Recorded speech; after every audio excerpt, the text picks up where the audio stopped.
Hello guys, Pradeep Reena blog video channel में स्वागत है।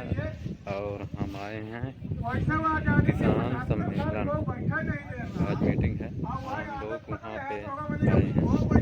ये देखिए, आगे की वीडियो देखिए। हम लोगों की जो मुलाकात थी, जो पंचायतों में लोग शामिल होते थे, वो किसान होते थे। आज हमारे इस पंचायत में जो आयोजन अजय पटेल साहब ने किया है, यहाँ पर हमारे आदिवासी और गरीब तबके के भी समाज के लोग यहाँ पर मौजूद हैं। साथियों, किसान पर बड़ा संकट सामने चल रहा है। आप सबने अभी देखा, तत्कालीन आपने सारा सिस्टम सरकार का देखा कि आपको खाद के लिए लाइनों पर लगना पड़ा। जो महिलाएं बच्चे कभी लाइन में नहीं लगे, सोसाइटियों पर नहीं गए, उनको भी लाइनों पर लगना पड़ा। और तमाम लोग बीमार हुए इस धूप में, और उनको खाद नहीं मिली। खाद के बदले सरकार की पुलिस ने लाठियां देने का काम। यही हाल पूरे जिले में हुआ। हम लोग करहिया मंडी, तमाम उमरी सोसाइटी, बहुत सारी जगह जहां खबरें आती थी कि गड़बड़ हो रहा है, वहां हम लोग पहुंचते थे। और वहां हम लोगों ने काउंटर बढ़ाने की बात की कि यदि आपके पास खाद है तो आप काउंटर बढ़ाइए। करहिया में काउंटर बढ़ाए गए, लेकिन दूसरे दिन रात को लाठी चल गई। फिर हम लोग गए, रात के 1 बजे वहां से लौटे, और दूसरे दिन से हम लोगों ने आंदोलन शुरू किया। तब सीएम को प्रदेश के अंदर भोपाल में बैठक लेना पड़ा, और सीएम ने कहा कि रीवा सहित पूरे मध्य प्रदेश में अब खाद की कमी नहीं होगी, और रैक भेजने की घोषणा उन्होंने किया। रैक आई, लेकिन वितरण सही ढंग से नहीं हुआ। तो ये किसान आंदोलन की जीत थी कि खाद तो आई, लेकिन वितरण व्यवस्था में गड़बड़ी थी। लेकिन ये था कि खाद नहीं पहुंचेगी अधिक मात्रा में, तो खाद उस लड़ाई से आई। और दूसरा बड़ा संकट है आवारा पशु समस्या का। तो ये सरकार किसान को खाद्य संकट, आवारा पशु समस्या से खत्म करना चाहती है। इसके पहले काले कानून लाए, उन काले कानूनों के खिलाफ 1 महीने दिल्ली की सीमा सहित रीवा में तमाम देश में आंदोलन चला। 750 किसानों ने अपनी शहादत दिया। इसके बाद सरकार ने किसान बिल वापस लिया, और बिल वापस लेने के बाद सरकार ने अपनी हार मान ली। और उसी के चिढ़ से ये जो संकट आए हैं आपके सामने, ये चाहे खाद का हो, चाहे हम लोग पूरे देश की जो प्रमुख समस्या आवारा पशु समस्या, रोज हम लोग आवाज उठाते हैं। आप खेतों पर रात भर फसल ताकते हैं, लेकिन सरकार इसका निदान नहीं कर रही। तो मैं कहना चाहता हूं कि सरकार चाहती है कि जैसे उस समय वो पूंजीपति के हवाले सब करना चाहती थी, वो फिर से चाहती है कि किसान मजबूर हो करके और अपनी जमीन छोड़ दे, और हम पूंजीपति को जमीन सौंप दें, और किसान अपनी ही जमीन पर मजदूरी करने लगे। ये सरकार की नीयत है, पॉलिसी।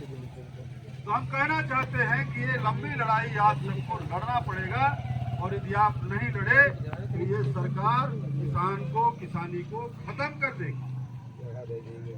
मैं ये भी कहना चाहता हूँ कि आप अपने बच्चों को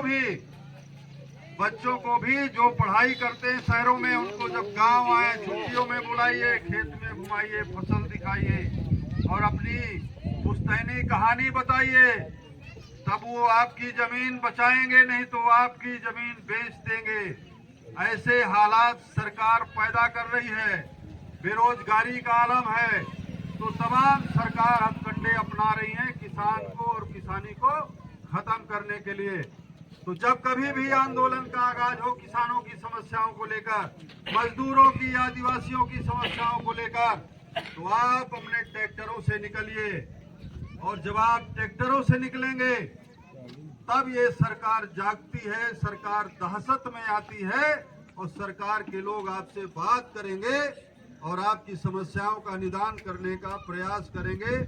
इस सिस्टम से आपको लड़ाई लड़नी पड़ेगी, और नहीं तो देश में जिस तरह से महंगाई, बेरोजगारी है, आप कुछ नहीं, कोई सिस्टम परिवार का नहीं चला सकते हैं।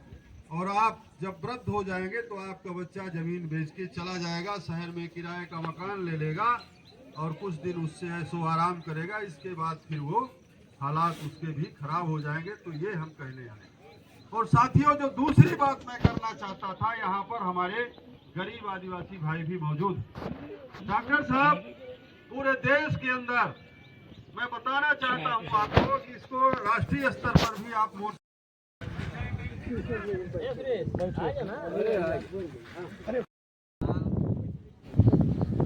किसानों मजदूरों की लड़ाई लड़ने वाले हमारे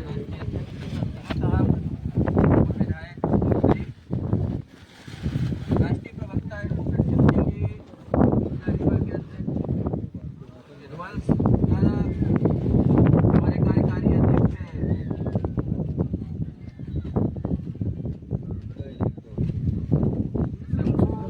इंद्रजीत सिंह शंकू जी, मऊगंज के अध्यक्ष आपके इसी फरहादा के सरपंच अजय भाई, मृगेंद्र सिंह जी, जनपद सदस्य, तमाम आप सब आस पड़ोस से आए हुए किसान मजदूर साथियों, ये संकट का दौर है और मैं समझता हूँ कि किसान और मजदूर का चोली दामन का साथ है, क्योंकि यहाँ कोई फैक्ट्री और ऐसा कोई काम नहीं है कि आप कहीं और जाके कुछ कर सकते हैं। हम सबको खेत में ही काम करना पड़ता है और हमारी फसल का उचित दाम जब नहीं मिल पाता तो मजदूर को भी मजदूरी उचित नहीं मिल पाती। ये फर्क है। और किसान की जब फसल को अच्छी कीमत मिलेगी तो मजदूर को मजदूरी भी अच्छी मिलेगी। और ये सरकार किसान के साथ लगातार अन्याय अत्याचार कर रही है। न समय पे खाद, न समय पे बिजली, न समय पे बीज मिल पा रहा है। हमारी फसलें प्रभावित होती हैं, हमारा प्रोडक्शन प्रभावित होता है और हम कुछ कर नहीं पाते, क्योंकि जितना हम उसमें लागत लगाते हैं उसका हमें रिटर्न नहीं मिल पाता। और ये सब लड़ाई लड़ने के लिए हम संगठित होकर लड़ें और एक दूसरे के साथ में कंधा से कंधा मिलाकर आप सबको लड़ना होगा। चाहे किसान हो, खेती करता हो, और मजदूर भी खेत में ही काम करता है। जब अच्छा उसका दाम मिलेगा तो मजदूरी भी अच्छी मिलेगी। इसलिए हम सब साथ में मिलकर लड़े। धन्यवाद। किसान मजदूर का सरकार दमन करना चाहती है और इनको अभी एक कानून लाई है कि मजदूर जो है 12 घंटे ड्यूटी करेगा। 12 घंटे ड्यूटी कैसे कर पाएगा बताइए। ये सरकार जो है तो इसकी भी लड़ाई हम लोग लड़ रहे हैं कि भाई जो पहले 8 घंटे था 8 घंटे ही रहे।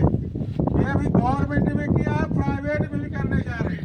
तो मैं अब अगली कड़ी में मैं अपने कार्यवाहक प्रदेश अध्यक्ष सम्मानीय इंद्रजीत शंकू साहब से चाहूंगा कि आए और अपने विचार रखें। धन्यवाद संचालक महोदय जी। आज इस फरहद की धरती पर, फरहादा की धरती पर किसान संघर्ष समिति के किसान मजदूर यात्रा के तीसरे चरण के ये तीसरी सभा है। उस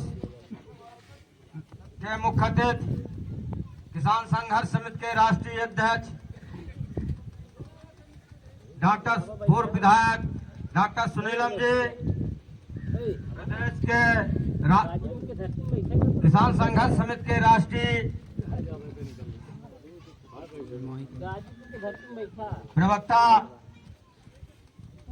शिव सिंह जी, मैं यहाँ के पूर्व जिला अध्यक्ष हीरालाल सिंह जी से चाहूंगा कि वो आए मंच पर, और इस मऊगंज के वर्तमान अध्यक्ष, इस कार्यक्रम के आयोजक अजय कुमार पटेल जी,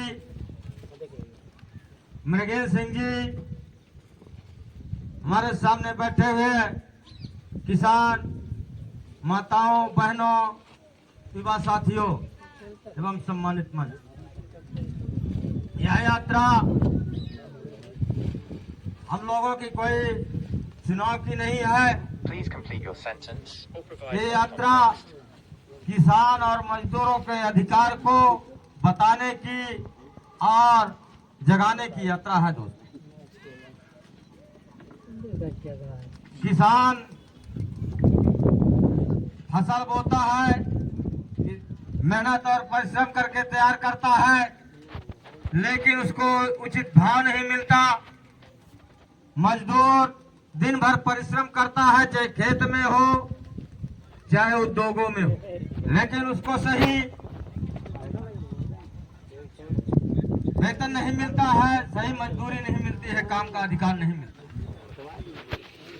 इन तमाम लड़ाइयों को लड़ने के लिए किसान संघर्ष समिति संयुक्त किसान मोर्चा हमेशा समय समय पर लड़ता रहता है। और आप लोगों को, यहाँ के किसानों को याद होगा कि 2 साल पहले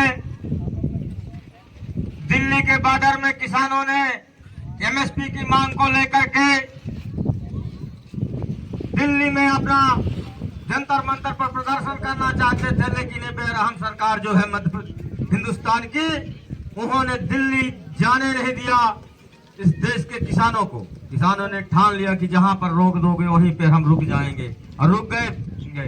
1 साल 13 महीने के करीब वहां पे बैठे रहे, और इस देश के प्रधानमंत्री को, इस देश की सरकार को झुकना पड़ा और उस कानून को वापस लेना पड़ा।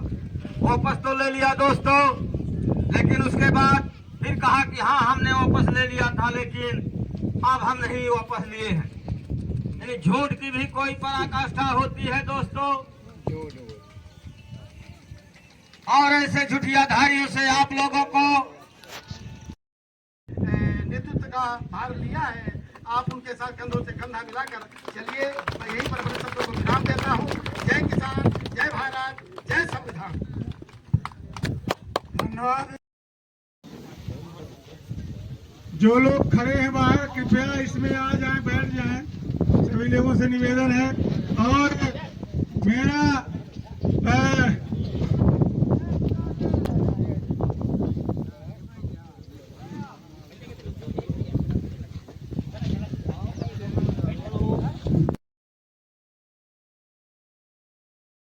बीमारी हुई और सुअर मर गए। सुअर का नाम सुन के लोगों को घिन आती है, लेकिन उन लोगों को मुआवजा नहीं मिला। तो आपको मालूम है कि उनके साथ में धरना किसने दिया? हम लोगों ने धरना दिया, और कोई कम नहीं दिया। संजय कितने समय तक दिया? 1 आध साल दिया? कितने समय दिया? 13 महीने हमने धरना दिया, और उनको कुछ ना कुछ दिलाया, है ना। तो जो लोग, बहुत सारे लोग होंगे यहाँ पर जो बहुत सारी बातें कर सकते होंगे, लेकिन सुअर पालने वालों के साथ में बैठना और 13 महीने तक उस आंदोलन को चलाना और उसमें से कुछ नतीजा निकालना, ये काम, वहीं पे शादी भी करवाना और रोज खाने का इंतजाम भी वहां होना, ये सब किसान संघर्ष समिति और संयुक्त किसान मोर्चे ने करने का काम किया है। तो इसलिए आप ये नाम और लिखती तो आप ही करती रखो। ये तो खैर एक बात है, ऐसी बहुत सारी बात है। अब बात यह है कि इससे क्या पता चलता है? इससे ये पता चलता है कि आजादी के 76 साल हुए, लेकिन जो पूरा का पूरा सिस्टम है, जो पूरी की पूरी व्यवस्था है, वो इतनी ज्यादा, जिसे कहते हैं कि उसको आवाज ही सुनाई नहीं देती। गरीब की आवाज, वंचित की आवाज, आपको लगता है कि आप गरीब वंचित हैं और किसान तो पटेल लोग हैं, लेकिन उनकी आवाज भी नहीं सुनी जा रही। उनको भी एमएसपी नहीं मिल रही है। उनके खाद की क्या हालत है यहाँ पर आपने सुन ली है। तो आपकी दुर्गति आपके तरीके से है, उनकी दुर्गति दूसरे तरीके से है। जो इस देश में आवासहीन लोग हैं, मेरी बात को बुरा मत मानना, लेकिन एक दिन भी अगर आवासहीन इस रीवा के अगर कलेक्ट्रेट को घेर करके बैठ जाते और ये कहते कि जब तक आवास की व्यवस्था नहीं होगी हम हटेंगे नहीं, तो आप कम से कम 1000 मांगते तो कम से कम 100 तो मिल जाते आपको। कुछ ना कुछ तो रास्ता निकलता, क्योंकि कलेक्टर के बाद में आप कहाँ जाते? उप मुख्यमंत्री के यहाँ जाते, फिर कहाँ जाते? सांसद के यहाँ जाते, फिर विधायक के यहाँ जाते, जब सबके ऊपर दबाव पड़ता तो झक मार करके वो आपको कुछ ना कुछ मामला निपटाने के लिए कुछ ना कुछ करते। दिक्कत ये है कि अपन ये मान लेते हैं कि हमारी किस्मत खराब है, अपन ये मान लेते हैं कि अपने भाग्य में लिखा हुआ है, और इस कारण से पीछे दे दो भैया सब लोगों को, आए बच्चों को दे दो, है ना, बिना बोले सब खाओ पियो। कुछ करना पड़ेगा, हिलना डुलना पड़ेगा। जैसे मजदूरी के लिए समय निकालते हो, सब लोग सीखो, है ना, सब लोग एक एक ले लो, अपने आप एक एक लो। मेरा कहना आपसे ये है, मैं 2-3 बातें आपसे कहना चाहता था। पहली बात ये, किसान संघर्ष समिति का 2 अक्टूबर को सत्याग्रह होने वाला है, किसान मजदूर सत्याग्रह। आपकी जो भी समस्या है वो आप जिलाध्यक्ष जी के पास में आकर के वो जगह बता देंगे। मऊगंज में कहां पर सत्याग्रह होगा, ब्लॉक में कहां पर सत्याग्रह होगा, आप बाकायदा वहां पर आइए, अपनी सब बातों की लिखत पढ़त करिए और अधिकारियों को ज्ञापन देने का काम करिए। बहन जी अभी बाद में होगा बात, है ना, आप लोगों की बात में मैं बीच में नहीं बोला, मेरी बात में कोई बीच में नहीं बोले, ठीक है। तो आपको एक तो 2 अक्टूबर का आप लोगों के लिए कार्यक्रम है, और कार्यक्रम यह है कि समस्याओं को लिपिबद्ध करने का कार्यक्रम। आप ये समझिए कि आप 146 करोड़ के देश में पैदा हुए, आप ये कहते हैं कि भारत बहुत महान है और भारतीय होने का हमें गर्व करना चाहिए। अब आपके पास में खाने के लाले पड़े हैं, रहने की जगह नहीं है, आपके इलाज का कोई इंतजाम नहीं है, बच्चों को पढ़ाने का इंतजाम नहीं है, तो भारत महान क्या करेगा? तो ये जो लोग नारेबाजी करते हैं, इनको अपनी तकलीफों को रहती है, लेकिन अगर आप हिम्मत कर लोगे तो आपको आपका अधिकार मिल जाएगा। मैं आपके सामने खड़ा हूं ना, मैं 2 बार विधायक रहा हूं, 50 और 60% से मुल्तापी से विधायक बना हूं। मेरा एक आंदोलन चला तो उन्होंने क्या किया, पुलिस ने गोली चला दी, मेरे 24 लोगों की दिन दहाड़े हत्या कर दी, 150 लोगों को गोली लग गई। मैं 2 बार विधायक भी रहा, इसके बाद में मुझको सजा करा दी, और कितनी कराई, 52 साल की। मैं अभी जबलपुर हाई कोर्ट से मैं बेल के ऊपर हूं, जमानत के ऊपर हूं, लेकिन मैं डरता नहीं हूं। मैं पूरे देश के अंदर मेरा रोज कहीं ना कहीं पे कार्यक्रम चलता रहता है। तो मैंने कोई बहुत बड़ा बहादुरी का काम नहीं किया, लेकिन मुझे ये मालूम है कि मेरी मौत जो है वो नीचे वालों के हाथ में नहीं है।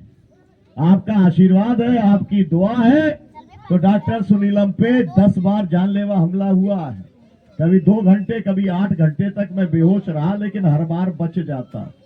लोगों की दुआ साथ है, और मैं देवता जो है, देवी देवता माँ बाप को मानता हूँ, इसके अलावा मैं कुछ मानता नहीं हूँ, ये भी बात आपको मैं बता देता हूँ। लेकिन संघर्ष चल रहा हुआ है, लेकिन वहां कोई रास्ता नहीं है और उसकी कोई व्यवस्था नहीं है, तो ये बड़ी चीज है। इसका इलाज होना चाहिए, और इलाज वही 100 लोग 100 परिवारों को मिलके करना पड़ेगा।